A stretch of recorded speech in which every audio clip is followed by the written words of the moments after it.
Shalom, shalom. Giving all praises to Yahweh, Bahasham, Yahweh Shai, Bahasham, Racha, Hakwadash. Double honors unto the elder apostles, the elder bishops, and the head elders for all the camps of Great Millstone GMS who do rule well. Peace, salutations, and blessings upon the house of David, the hopeful elect. It's your brother Tazapanya Banyamyan of the Sons of Yasharala camp out here in Colorado Springs, Colorado. Lord willing, this is edifying to the elect. This is going to be a quick hit through the spirit and power of Yahweh Shem Yahweh Shai. Yahweh Shem Yahweh Shai, Barak Thumb to everybody tuning in. As you can see in the topic, it says they look into the word trust in the last days. Okay, and this was kind of inspired by observing a lot of people, especially with the financial analysts and the doomsday preppers, right? They tend to have videos and then they get money off of commission by linking up with a gold or silver distributor. And if you use their coupon code or name or anything like that while you buying, you get some points off of the price of your silver coins or gold or whatever, and then they get some money in their pocket, right? And a lot of people is, whether it be gold, silver, whether it be stable coins, certain cryptocurrencies that is going to increase as a central bank digital currency, because there's going to be some cryptocurrencies that go out the way while others go up, because there is a regulation with ISO 20022, which is a standardization that they have that is basically saying you cooperating with the government, basically. Okay, so the price of that is going to go up when everything goes digital, as well as gold and silver, because even some of these stable coins, all right, are backed upon gold, all right, assets. Okay, so we're going to read this article. Before we read that, we're actually going to go into the word trust, okay? The etymology, because we have to look up the intention and the meaning of the origin of the words that we speak, right? So trust is a noun. It came out in the year 1200, circa 1200, and it was originally meant to mean reliance on the veracity, integrity, or other virtues of someone or something. Notice this, it says religious faith.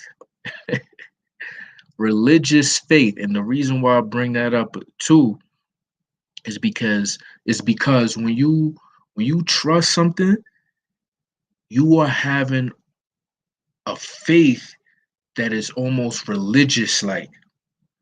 Okay? And that actually brings me up to a scripture before we continue to go on, that Yahweh Shah himself brought out. This is the book of Matthew, chapter 6, verse 24, and it reads, "No man can serve two masters, for either he will hate the one and love the other, or else he will hold to the one and despise the other. Ye cannot serve the Most High, Yahweh Shem, Yahweh Shai, and Mammon." You go into that word mammon, it basically means material, money, okay, tangible things, all right? And the point is serve, okay, because that's, and this is why the word trust, right, instead of just faith, it has it's a religious type of faith. Like people that are in these denominations, these harlot houses, your synagogues, your temples, your mosques, your churches, these buildings made with hands. There's things that they do, all right, because of their religion, because of their faith in that clouded, unpure doctrine that they're in. Okay, it says from Old Norse, trust, help, confidence, protection, support. That's another big one right there. Okay, because so now you can kind of see where I'm about to go with it with the word trust and in the last days. Basically, what is your trust going to be in? All right, because a lot of people they're seeing where we're coming to. They're seeing the cashless society. They see America falling as an empire. They're seeing all hell breaking loose, right? They see the lawlessness, the anarchy. What are they putting their trust in? What are they putting their faith in? What are they putting their that they're looking for support or protection in? You see, and again, like I brought up, whether it be weapons, you know, food, that prepping, doomsday prepper spirit, gold, silver, certain stocks, cryptos, things of that nature. And again, just to throw that out there, there's nothing wrong with getting a little here and there as a just in case, but you don't put your trust in it. You don't put your faith in it. You don't put your protection or thinking that you're going to get support of that when the time comes. If you want an Israelite, a man of the Lord, in the 100% truth. You see? Continuing on from Proto-Germanic abstract noun, trostum, comfort, consolation. You see that? Comfort. What gives you comfort? Trust, fidelity, comfort, consolation, agreement, alliance. That's deep right there. And we're going to get into that with that, right? So it comes from the Gothic, trusty, agreement, alliance. What are you aligned with? What are you in agreement with? All right. The scriptures say in Amos, matter of fact, let's get it real quick. And I hope y'all can stick with me. I know Jake got a short attention span, but I feel like through the spirit, this will be very edifying. This is the book of Amos, chapter 3, verse 3. Can two walk together except they be agreed? See? So, can you walk together with a system that is about to come out of the beast, okay, that has to do with monetary and financial transactions, and you are trying to somehow stay in agreement or an alliance with how, whether it be capitalism or the U.S. Constitution or some type of Bill of Rights or whatever it may be of this world, when this world is not your rest, as it says in the book of Micah. You see, it does not make sense to the spiritual. Or should I say, what we put our trust in, talking about the hopeful elect, does not make sense to the carnal. That's better. All right, because the light shineth upon all things, and the darkness, comprehendeth it not. All right. Those that's in confusion, the 2/3, they look at you as, okay, a high-speed train locomotive is coming, aka all hell breaking loose, aka the wrath of the Lord, but yet you are somehow with something you can't see spiritually putting yourself out of the way or having trust or faith that something greater than you is going to put you out of the way based on what you're doing now is something that they can't comprehend without them doing it themselves. Them seeing, okay, if I put myself in this position, then analytically, logically speaking, I should be good for the unexpected. That's like, you see what I'm saying? It doesn't make sense. It doesn't make sense. So to continue, so faithful trustee, be firm. This is a deep one too. We might have some precepts for that. Be firm, solid, steadfast. All right, so we're gonna hold that there. I wanted to read some of this right here. Let me see. Um, con. So let's continue to go on. All right, so this is on the OECD forum. All right, OECD forum, better policies for better lives. All right, and this was written in 2014. So keep in mind, all right, this was almost 10 years ago, about 8.5 years ago, right? Philip Coggan, Buttonwood columnist, The Economist. Okay. So it says, trust, not money, makes the world go round. So stick with me here. There's a lot of key information and it's not a long article. Okay. Trust is essential for virtually all economic activity. I must trust that the takeaway coffee I buy is not poisoned, and the vendor must trust that the £5 note I hand over is not fake. When we order products online, we must trust that the item will arrive, will be of the quality we expected, and that our credit card details will not be misused. More broadly, our entire monetary system is based on trust. Although British banknotes contain the phrase, I promise to pay the bearer on demand the sum of X pounds, this is a meaningless gesture. No gold or silver exists to back it up. So this guy has to be a British and he's using his own experiences using British banknotes, but it's the same thing with the Federal Reserve note, showing you that the international banking families, all right, run all these governments through this same monetary system, okay, of fiat currencies not backed on anything, all right? Rather, like the fairy Tinkerbell and Peter Pan, who was kept alive because the audience claps to affirm its belief in her existence, it is our faith that keeps the system going. You see that?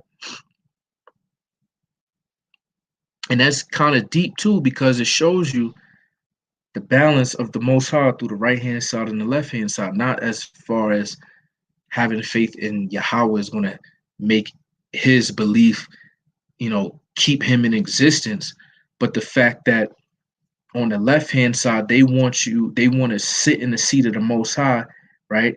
And have you have faith in them in order to, you know, keep the system going and basically make you think the illusion that, they're there for you, right? Because we know the rewards of having faith on Yahweh Bashem Yahweh Shah, that he's going to take care of his elect, Lord willing, we have that number. See? So it goes on to say, what exactly do we believe in? While fiat money is not a formal debt of government, its widespread usage surely depends on our faith in a reasonably efficient government that can keep the economy running and allow only gradual erosion of the value of money.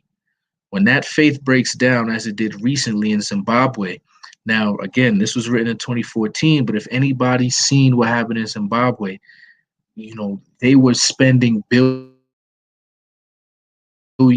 and trillion uh, notes, right? So a bunch of pieces of paper, all right, for small material things, because hyperinflation swallowed up Zimbabwe, and he's about to explain why. When the faith breaks down, as it did recently in Zimbabwe, then citizens start to use alternative currencies such as the dollar. All right. Indeed, the enthusiasm of traders for accepting dollars or euros instead of the local currency is a pretty good indicator of the government's economic competence. You see that? So if we're talking Babylon the Great, right? And people are starting to use alternative currencies, mainly cryptocurrency, right? And let's say, gold and silver, but mainly cryptocurrency, Salakia, all right? That is a pretty good indicator of the government's economic competence. People is not using cash as they were, okay? The US dollar and really on a global scale, all right? Because just not too long ago, Saudi Arabia, this is why they call the US dollar the petrodollar, because since 1974, Saudi Arabia agreed with the US that all of their oil will be sold for US dollars. So any other country had to buy oil from Saudi Arabia and convert their currency into US dollar in order to buy oil. And everybody needs oil, which propped up the US dollar. But see, now Saudi Arabia is saying we're accepting other currencies and gold for oil now. So what do you think that's going to do to the economy? It's going to trash it. All right. Alternative currencies such as Bitcoin that lack government backing have received a lot of publicity, but short of a serious economic crisis, it seems unlikely we'll be using them at market stalls anytime soon. Well, 2014, now it's 2023, and people are really using Bitcoin. And the fact that, yeah, it's not backed by the government, hence why central bank digital currencies is coming out, which is government backed digital digital currencies. Now watch this, right? As the 2008 crisis made clear, our faith in the banking system is very closely tied up with our faith in governments. You see that?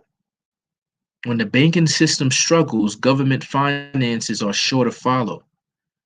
Neither Iceland nor Ireland had much government debt before the crisis. Given the existence of deposit insurance, few retail investors pay much attention to the balance sheets of the commercial banks these days. They assume that if a bank fails, the government will step in.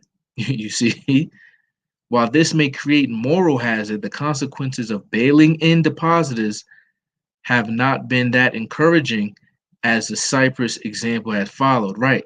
And I just did a video. That's crazy. I just did a video on 2008 bailout, 2023 bail in. Bailout is when the government prints all this money and gives it to the banks so that they don't go bankrupt. Bail in is taking all of their citizens' money in your account, something like we seen with Bank of America. You wake up one day, check your account, and all the check that you had yesterday ain't in there today. All right. Or it even might be in the negative. Okay. And this happened in Cyprus. Cyprus is an island right south of Greece. All right. They had a banking failure, I say around in 2013. All right. 2011, 2012, 2013. And there was a bank run. All right. ATMs was not giving out money. People was losing their shit. All right. And people don't see these, well, they don't remember these things. You see what I'm saying? And you know, as a student of Yahweh Shai, all right, the scriptures say that things written aforetime was for our learning, and part of that is the history. Okay, not only of our people, but our people have been scattered everywhere, and it's said to be a watchman. Okay, so we're supposed to watch to see what's going on in other places on the world stage. Arguably, our faith is based not on governments in general, but in central banks in particular. You see that? The European debt crisis indicated that some banking systems are too large for even the national government to rescue. Wow. In such cases, help from the international community is required. Hence, the Bank of International Settlements, which is the central bank of central banks. Okay, and they give out SDRs, which is special drawing rights.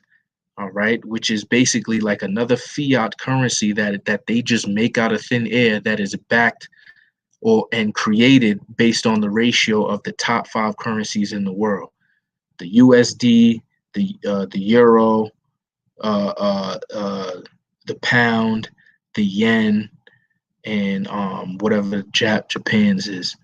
Continuing on, various bailout plans came and went, but the problem appeared to be spreading until Mario Draghi, in the summer of 2012, announced that the European Central Bank would do whatever it takes to save the euro. Italian and Spanish bond yields promptly fell and have not regained their former levels. And it's just not bonds. The equity markets hang on every announcement from the Federal Reserve.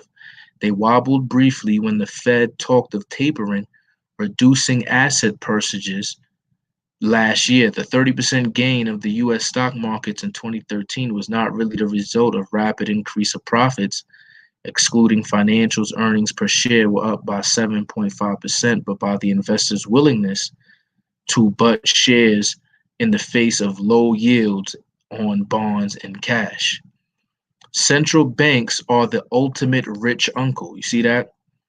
Able to dole out goodies without any apparent limit. And when you look up inflation and how inflation is caused, it's when you increase the money circulation, all right, while not increasing the GDP of a country, the gross domestic product. So you're not producing anything, but yet you're putting money out there to keep the economy afloat. But all that's going to do is devalue your money, which hence makes prices go higher.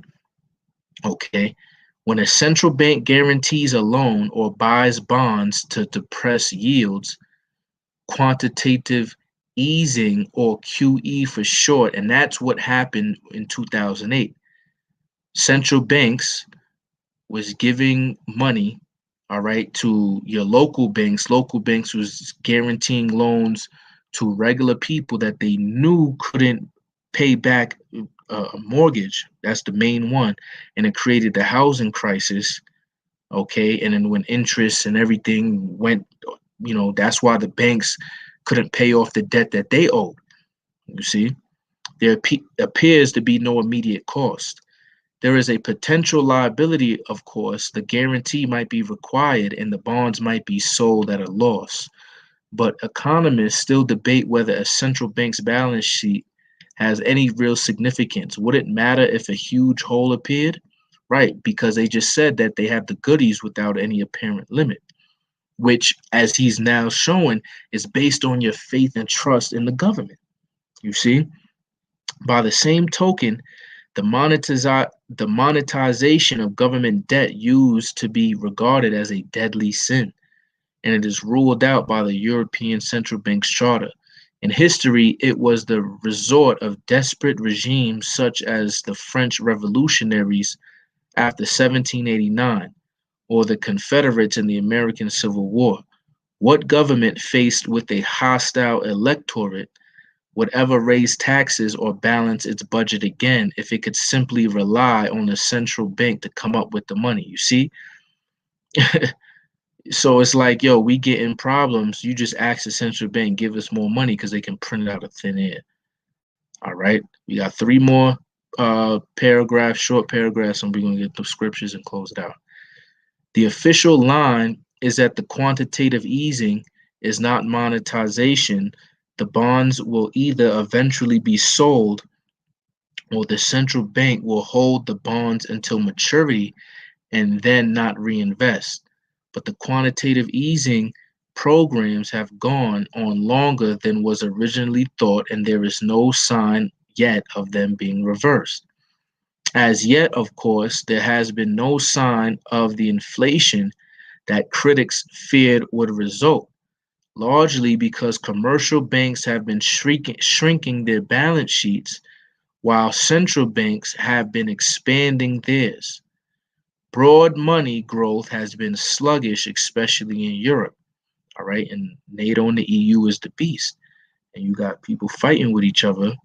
And remember Daniel 2, we're at the feet of Nebuchadnezzar's dream, which is, the 10 toes being separated because it was made of iron and clay. Iron being the strong financial countries, clay being the weak ones. But perhaps the biggest area of trust or faith is that the central banks will be able to retreat from these huge bond market positions without causing severe financial disruption. Yeah, okay. This faith in central banks is touching and may well have been the reason the world avoided a second Great Depression. Now, notice he wrote this in 2014. I wonder what he has to say in 2023. But it raises some fundamental questions for democracies. Are we happy for so much power to reside in the hands of unelected technocrats, right? Especially as their policies can have substantial redistribution effects. An example, pushing up equity markets and benefiting the rich, or pushing down interest rates and cutting the incomes of the retired. You see that? And that's really happening. In France, they're protesting right now because they moved the retirement age from 62 to 64. And the the last year we've been hearing, oh, the Fed increased interest rates by, 0.25%, 0.5%, point whatever percent.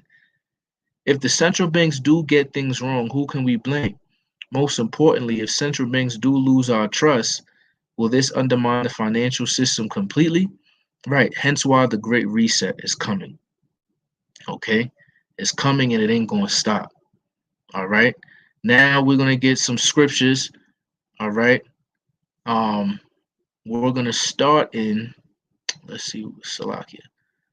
Let's see what we're going to start in, because I had some lined up.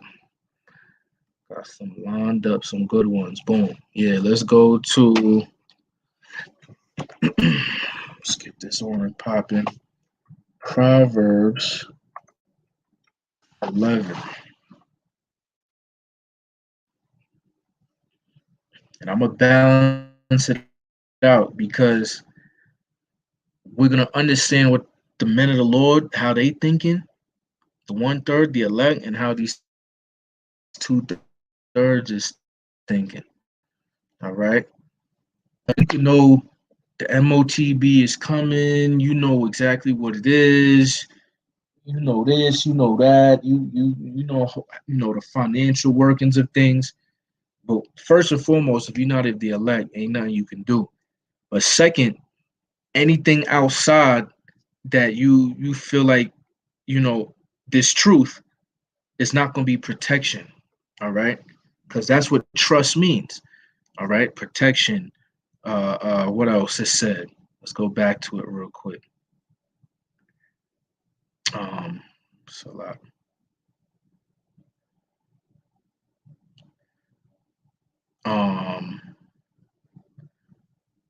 where was it at? Where was it? Comfort, consolation, protection, support, confidence. What you have confidence in.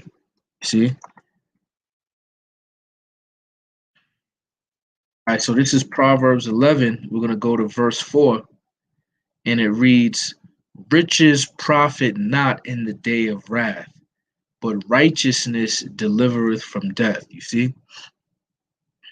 So if you put your trust in riches, the scriptures is telling you plainly, simple as day, it is not going to profit you, right? You're not going to get gain. It's not going to be efficient in Jacob's trouble, in the day of wrath, when, the day of the Lord, the time when Yahweh Shah is beginning to come back.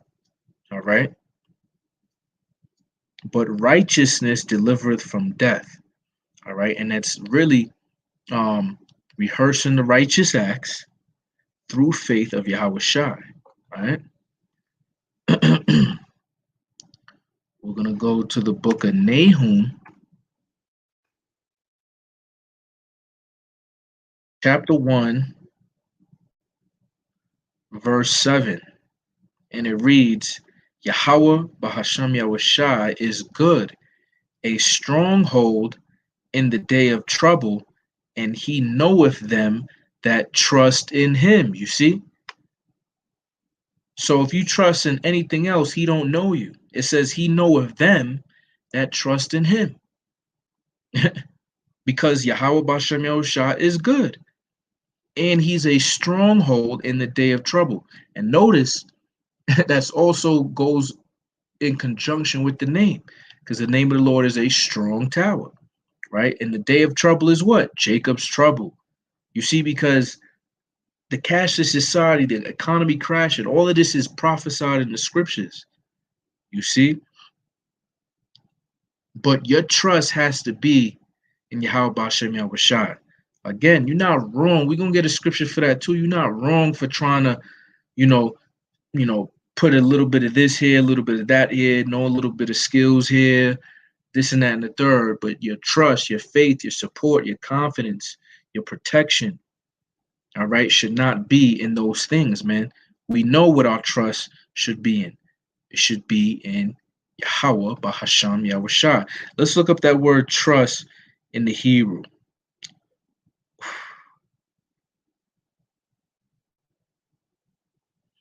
The word trust in the Hebrew is chasa. Chasa. To seek refuge, flee for protection. to put trust in the Most High, confide or hope in. See, and we're prisoners of hope. You see what I'm saying? That's deep.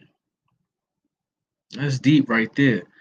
Now let's go to the point that I just made earlier that is not wrong, right?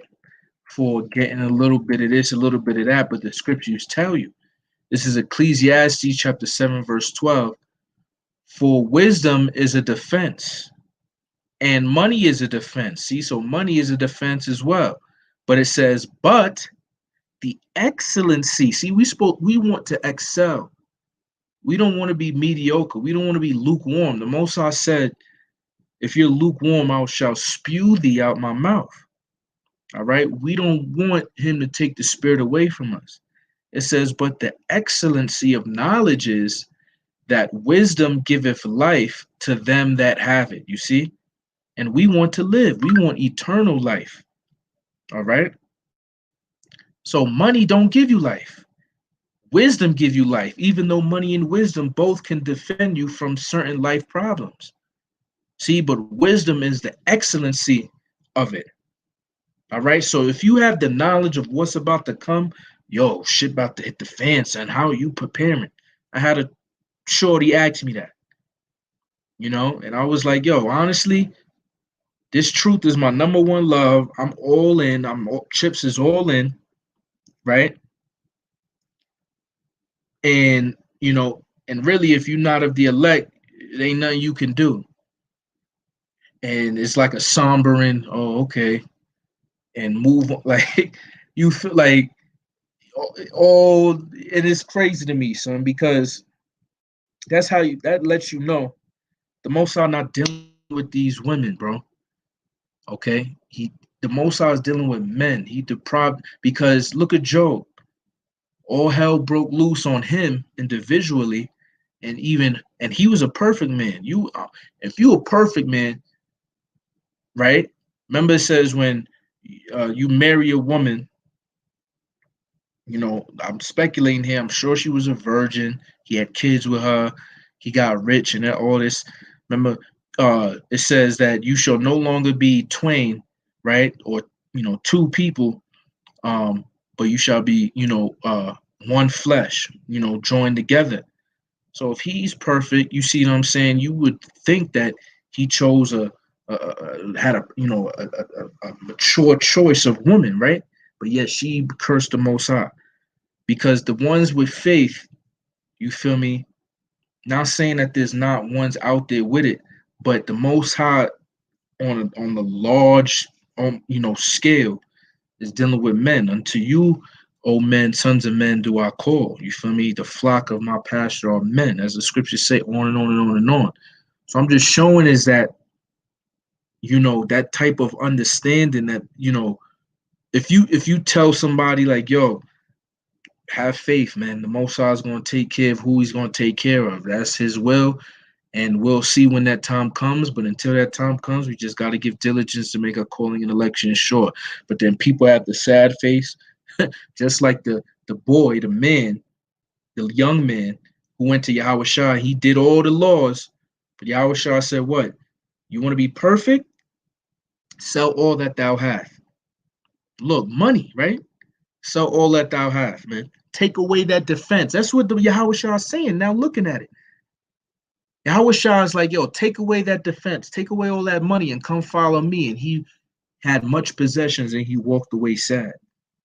See, because Yahweh Shah is trying to tell him through the spirit the same thing as this. Listen, money can't give you life. I give you life, not me, Yahweh Shah, because he is gives you that wisdom, man. That gift. The Holy Spirit, the Racha Kodash. All right. Phone had to chime on that one. Let's continue on. This is Zephaniah 3. And we're going to go to verse 12. Zephaniah, and notice it says a remnant of Israel, because really that's who I'm talking to. That's the number I want to be a part of. Right? That's the ones that's going to get it. Zephaniah chapter 3, verse 12. I will also leave in the midst of thee an afflicted and what? Poor people. And they shall what? Trust in the name of the Lord. You see? So we're not putting our trust in anything else, man. The remnant, the one that's destined, predestined to be saved. And you're going to be afflicted and poor. And then if we look at this through the spirit, right? Through the testimony of Yahweh Shai, which is the spirit of prophecy, if you don't take the chip, which is mandated upon all people for your buying and selling, you're going to be ostracized from the global markets. You're not going to be able to feed yourself as if you're doing right now. Being able to go to the grocery store, your Chick-fil-A, whatever. You're going to be afflicted and poor, man. But see, that's what he wants. He wants those of a contrite heart, a broken spirit, man. Those that know that they need a savior, those that are not whole, that need a physician. And we're going to trust in Yahweh Bahasham Yahushua, which is the true names of the Father and the Son. Right? Now we're going to go to Salakia. We're going to go to Sirach now. 2:10.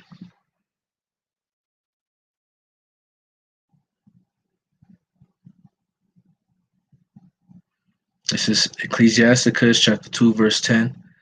Look at the generations of old and see, did ever any what?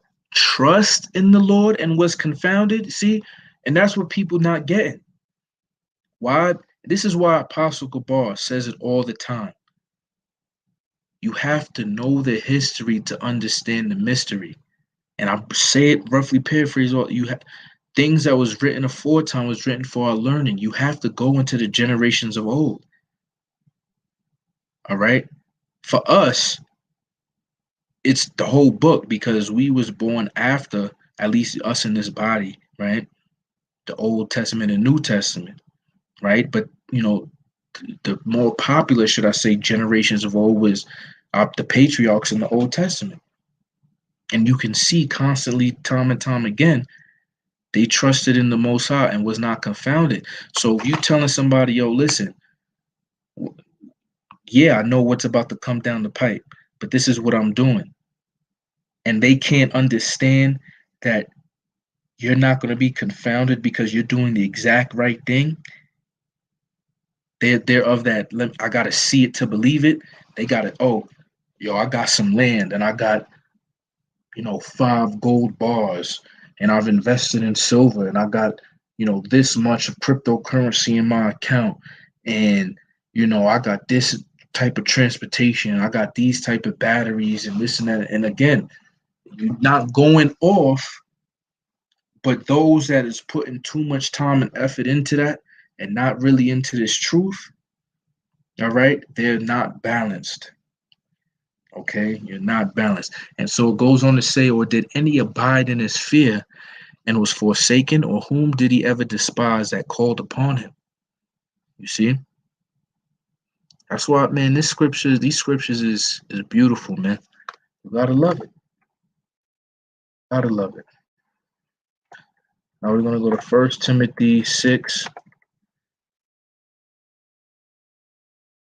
1 Timothy 6:17, and it reads, charge them that are rich in this world, that they be not high-minded, nor trust in what? Uncertain riches. Why do you think it says uncertain riches? Matter of fact, let's look up that word uncertain. Let's look up that word uncertain in the Greek. Ad elatais. Uncertainty. All right, that's what it literally means. Uncertainty, uncertain, literally. Okay. So, for instance, you got cash right now. You got $1 million. Something happened to the stock market, and the U.S. dollar has, let's say, hyperinflation happens, right?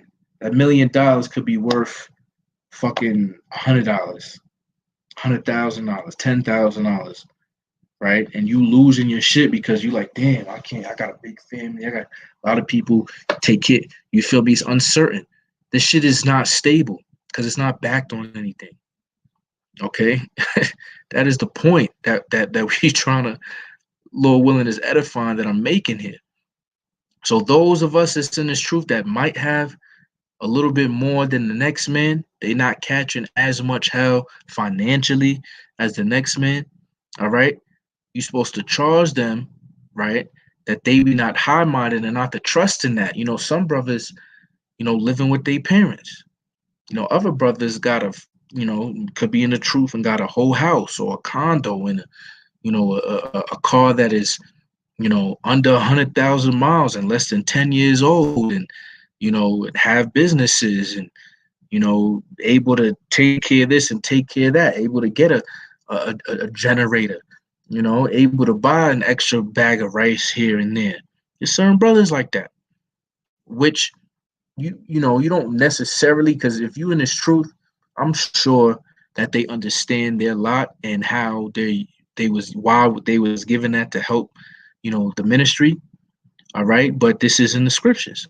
Charge them that are rich in this world, that they be not high-minded, nor trust in uncertain riches, but in the living power, who giveth us richly all things to enjoy.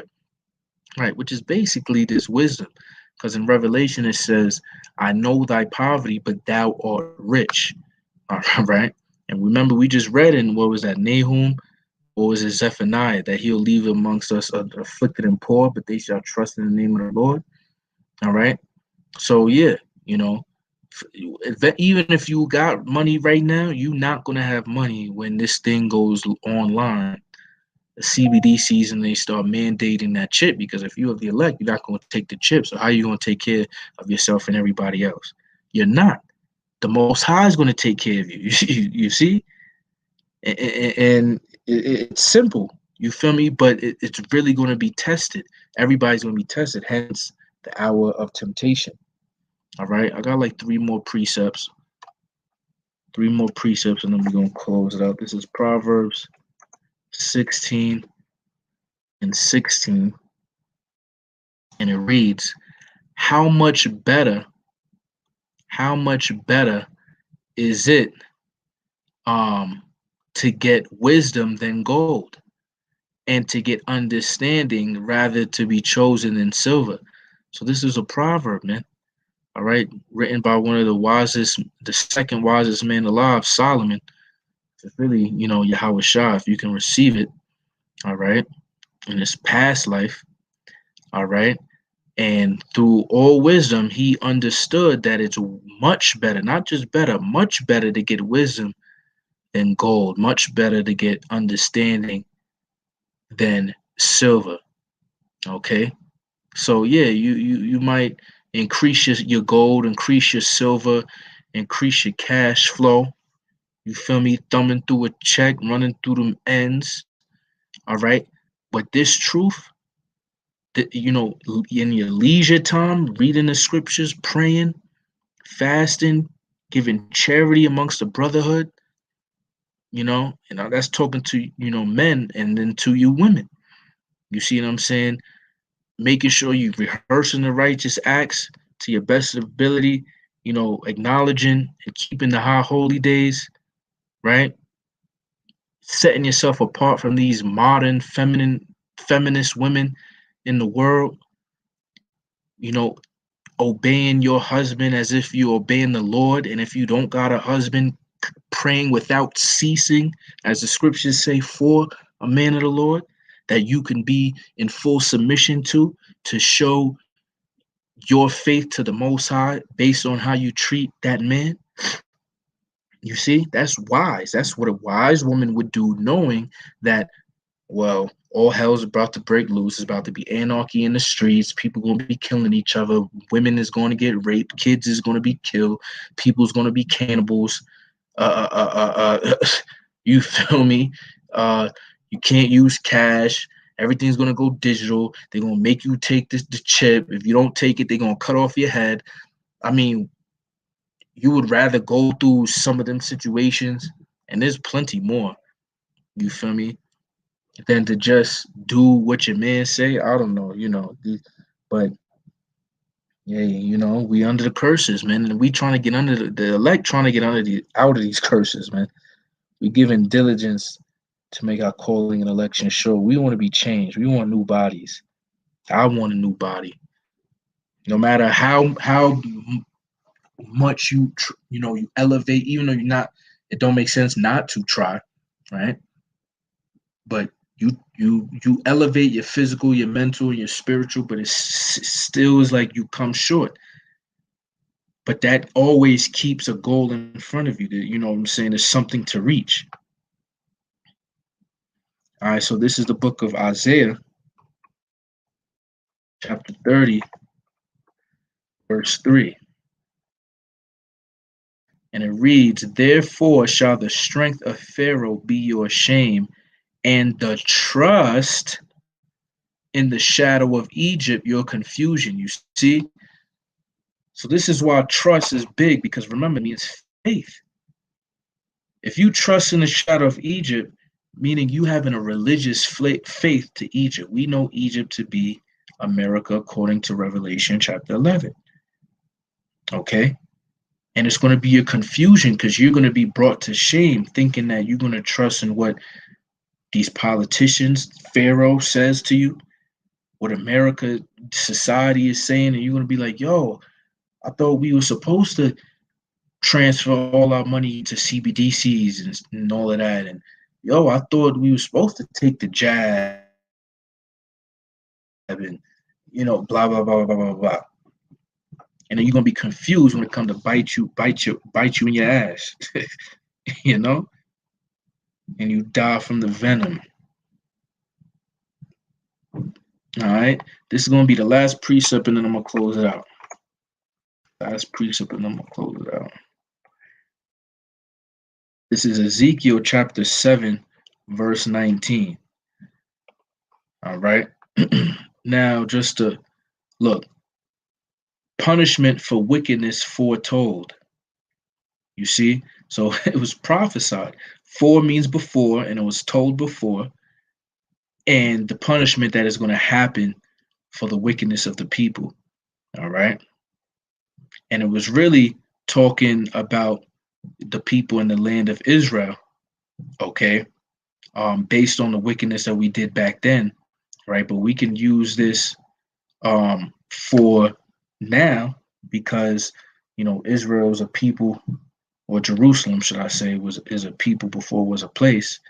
All right. And this would be very reminiscent of what's going to happen as this crash comes. All right. And it says, "They shall cast their silver in the streets, and their gold shall be removed." Their silver, you know what that reminds me of? Like, if you remember I Am Legend, there was a part where he was like in front of all of these zombies, and it was nighttime, and the sun was going down. It was about to go down, and they was just hyped up, getting ready for that, it to be night so they can come attack him and all that. But behind them, I think it was a bunch of Federal Reserve notes on fire and shit. Like, basically, because there's no use of it. So in these days, like, that's why in the article that I read, they brought up Zimbabwe, they brought up Cyprus. I can bring up Venezuela, right? And other places, man, where they was, people are literally gonna be throwing their cash in the streets because it's gonna be useless, man. You don't need that, right? And their gold shall be removed, right? So any assets, any treasures that you had, this and then the third, they're gonna get taken. This is why Yahushua said, "You put your treasures in heaven, where not, moth or rust can corrupt." Right? Because no matter if you have, some type of blockchain, or distributed ledger hard drive with money in it, a safe with money in it, or this with food in it, it could potentially all be taken, man. right? This is why your treasures in heaven. Nobody can take the wisdom and this knowledge and this truth from you because it was given to you by Yahweh Shem Yahushua. It says, their silver and their gold shall not be able to deliver them in the day of the wrath of Yahweh. You see? They shall not satisfy their souls, neither fill their bowels, because it is the stumbling block of their iniquity. Right. See, so of your wickedness, of your lawlessness, your gold and your silver was a stumbling block for you. You thought that that was going to get you out. You trusted in in gold and silver. The Most High made it a stumbling block, and it's crazy because what did David say? Let's look that up, and that will be the last precept for the night.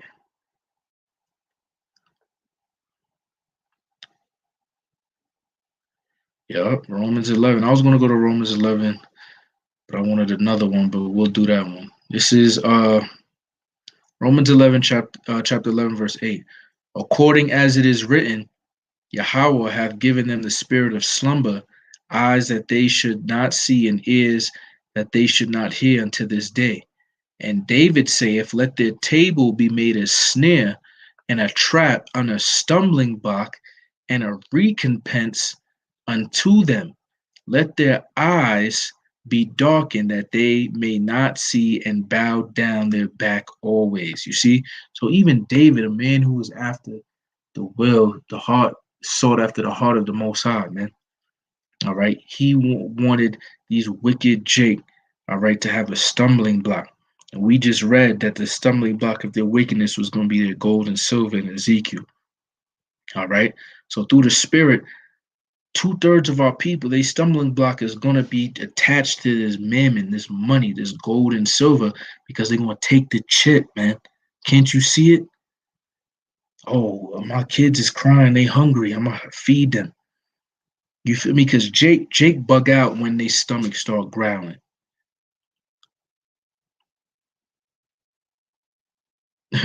The song that came to my head was The Freeway. Even though what we do is wrong, we still hustle till the sun come up. Crack a 40 when the sun go down. It's a cold winter. And he said, because my baby's got to eat and then the stomach start growling and the seed cloud going and running in your kitchen, something like basically go with steal because my baby's like Jake lose it. And see in the scripture in Hebrews it says, lest there be any more profane person or wicked one than Esau, fornicator or wicked than Esau, who sold his own birthright for a morsel of meat. Are you willing? And the scriptures say, envy not thy oppressor. So you basically want to be like the so-called white man, man. If you thinking that, oh well, shit, I'll do anything to feed my family, son. Yo, word, yo, I got kids. Yo, I got kids. That's the same thing them crack dealers used to say, nigga. Yo, baby need new shoes. That's why Yahweh said, if you do not hate mother, father, brother, sister, wife, child, lands, houses, then you cannot be my disciple, man. You cannot put nothing above Yahweh Shai, because anything you put above you, you worship. You see? That's why as a man, you don't put no woman above you, man. Fuck is you doing?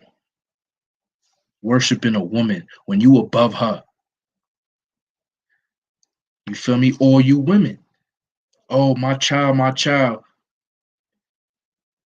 Fuck is you doing? You above the child. What you worshiping your child for? You be seeing that. Single mothers all the time, specifically with their sons. You know? Hey, Khan, I'm gonna read this to the brother Maz Naeem, servant of Yahweh Shah, man, Tawada. This is Matthew chapter 6, verse 19. Lay not up for yourselves treasures upon earth, where moth and rust doth corrupt, and where thieves break through and steal. You see? Verse 20. Lay up for yourselves treasures in heaven, where neither moth nor rust doth corrupt, and where thieves do not break through nor steal. Verse 21, for where your treasure is, there will your heart be also. You see? And that's what David was on. His heart was where his treasure was, which was in heaven, which is the throne of Yahweh. And who sits at the right hand side? Yahweh Shai. All right. This is Matthew chapter 19, verse 29. And everyone that hath forsaken houses, or brethren, or sisters, or father, or mother, or wife, or children, or lands for my name's sake shall receive 100-fold and shall inherit everlasting life. You see? And notice, what was it? I got it on my phone real quick. Shall inherit everlasting life. And that's what we want. All right. Um, see if I can find it real quick.